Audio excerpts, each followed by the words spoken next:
Que episódio foi esse, gurizada? Que loucura! O terror de Fausto e a queda de Io. E o belo vínculo que o anime mostrou de Manta com Ryo e a chegada de Taoren. Nesse vídeo vamos conversar sobre esse baita episódio de Shaman King. Então, gurizada, senta o dedo no like e vem com Titio Green.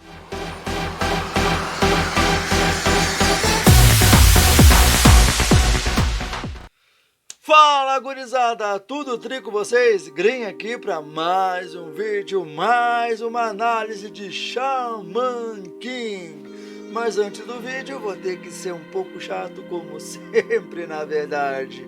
E gostaria de pedir para deixar o like nesse vídeo e, se for novo no canal, pedir aquele voto de confiança para se inscrever ativando o sininho. Desta forma, o YouTube vai perceber que o canal, apesar de novo, podemos sim ter uma relevância.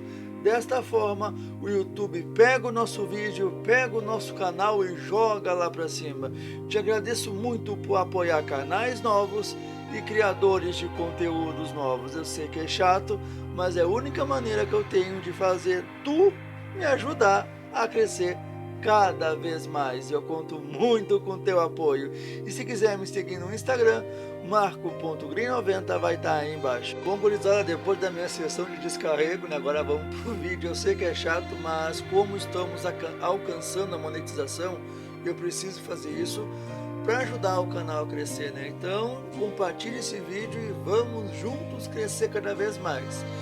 Mas o episódio começa com Asa Prateada, ou popular Silva, que tem muita gente que não gostou dessa nomenclatura, conversando com a Ana, e o Silva aconselhando a Ana não deixar o Io lutar, simplesmente fazer com que o Io desista, pois o seu oponente atual matou o oponente da primeira luta, ou seja, a pessoa que o Io vai lutar matou o oponente do round 1. Round 1 que Io venceu Horo.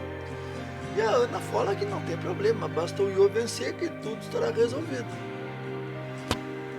Lendo engano, dona Ana, lendo engano. Mas o Asa Prateada ainda segue falando, e inclusive ele cita que na verdade não é um xamã normal, é um necromante. E Ana se assusta, pois também é mencionado que o Io vai lutar contra esse necromante em um cemitério. Pois é. E todos nós que estamos vendo isso, pensamos, não é muita desvantagem? E a Ana fala isso com a Asa Prateada, que fala, olha, eu também acho, mas se o Grande Espírito quer, fazer o que, né? Até porque o Grande Espírito quer que todos os seus participantes, competidores do duelo xamã, consigam lutar no seu nível máximo, com sua potência máxima latente despertada. E o Ryo está numa desvantagem tremenda. Ana se assusta e se dirige para lá. E nós somos linkados automaticamente aonde está o Ryo, no campo de batalha já no cemitério. Meio mórbido, meio sádico, é verdade, está lá. Ryo com a sua camisa do Bob Marley. Eu começo a rir quando eu vejo essa camisa. Com Manta conversando sobre as curiosidades dos túmulos que ali estão. Manta ainda fala pro Io, os túmulos são assim, pois na América e na Europa é normal as pessoas serem enterradas assim.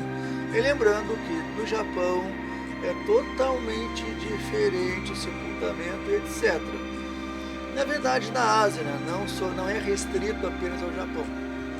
E aí somos apresentados a um jovem de cabelos loiros, com olhos pintados, meio sádico, meio gótico, e ele se apresenta como Fausto. Aí que está um problema. Eu não vou dar a numeração dele aqui agora, vou falar mais na frente, porque tem um pequeno erro entre imagem com a tradução. Uma deu um número e a imagem deu outro. Então, eu conheço como Fausto VIII. Na dublagem estava Fausto VIII. Na imagem deste reboot da Fausto VIII. A legenda trouxe com outro número, mas enfim. E aí ele se apresenta como Fausto, fala que é o oponente do Io, né? O Io até acha ele meio estranho, porque o Fausto disse que estava com medo do Io ser uma pessoa assustadora e etc. Enquanto na verdade quem é o assustador ali é o Fausto, né? Mas é só detalhe. E aí o Man também explica tudo mais, a situação, né? Que era uma família de Faustos, de médicos com o mesmo nome, Fausto I, segundo, terceiro, quarto, quinto. Ele seria a 8ª geração, as aspas aqui, né? Justamente por causa da numeração que foi dada nesse episódio. E o Fausto fala que ele não entende o sentido da vida, porque a gente nasce sabendo que vai morrer, que ele é contra a morte, etc. Que ele perdeu pessoas queridas, por isso o cheiro à morte, né? Lembrando que o Amidamaru falou que ele, Fausto, exalava a morte, exalava a cadáver. Ninguém melhor do que o Amidamaru para sentir esse cheiro, né? O samurai de 500 anos atrás. Mas o Fausto, ele aparentemente parece ser uma pessoa pacífica, de boaça, mas não. Logo ele invoca, sumona vários esqueletos. O Manta se apavora e sai correndo. O Fausto então percebe que o nome dele é Manta, porque o Io chama ele, né? E aí começa a sessão descarrego do Manta. Tivemos a sessão descarrego do Tio Green no começo, agora vamos ter essa descarrego do Manta. Gurizada, eu confesso que eu senti, claro, no clássico a gente teve mais episódios para essa treta toda, né? Foi 2-3, se não me engano. Aqui tivemos um. Não tá ruim. Eu já repeti aqui várias vezes minha opinião sobre o anime, o porquê tá corrido. Não tá me incomodando, porque se a gente tivesse que ver o Io lutar com cada esqueleto, como foi no clássico, iríamos demorar 3 episódios para uma coisa que um episódio daria. Então eu começo a entender um pouco as coisas, ao menos no princípio, nessa primeira parte do remake. Então não tá ruim. Eu vou repetir pela última vez. Eu tenho um receio lá na frente o que eles vão fazer, mas por enquanto de boaça. E aí os esqueletos seguram o Io, prendem o Io, e o Fausto também prende o Manta, só que o Fausto vai para abrir o Manta. E essa cena é uma cena muito pesada, é uma cena muito forte. Eu acho que a cena do remake foi mais pesada que a cena do clássico. Ah, mas eu acho, tudo bem, cada um pode achar aquilo que quiser. Inclusive, comente aí embaixo, expõe tua opinião, coloca tua opinião. Tu achou mais forte qual? A do clássico ou a dessa? E lembrando que a gente pode ter uma falsa ilusão justamente pelo fator do clássico ter tido mais episódios, ter sido mais longo. Ele literalmente abre o Manta. E eu confesso que eu não lembrava nem no clássico do Fausto visceralmente abrindo o Manta. Cara, foi cruel, foi visceral. E agora eu começo a entender o porquê o Manta fica durante muito tempo. Isso é um spoiler, na verdade. Podemos dizer que o Manta vai ter resquícios disso tudo, que vai durar muito tempo, e isso faz sentido. Eu vou dizer o que? Vocês vão ter que assistir para descobrir. Porque no clássico não fica tão claro. Fica, a gente vê que o Fausto faz alguma coisa com o Manta, só que a gente não consegue ver o que ele faz. E aqui a gente consegue ver o que ele está fazendo. E cara, sem anestesia, cara. O Manta é pequenininho, é frágil, é delicado. E cara, foi cruel. E o Io fica fulo, né, fulaço, né? Vai pra cima, ele usa o seu Oversoul, né, o Amidamaru na sua Harusami, tentando cortar. E o Fausto ali, bem de boa, só invocando o esqueleto, só invocando, né.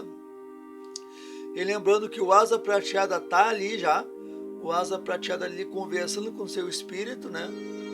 O Asa Prateada, né, Silverwing, ele fala que não vai intervir, e o Silva fala, olha, se eu ver que o Iô perdeu imediatamente, eu vou intervir.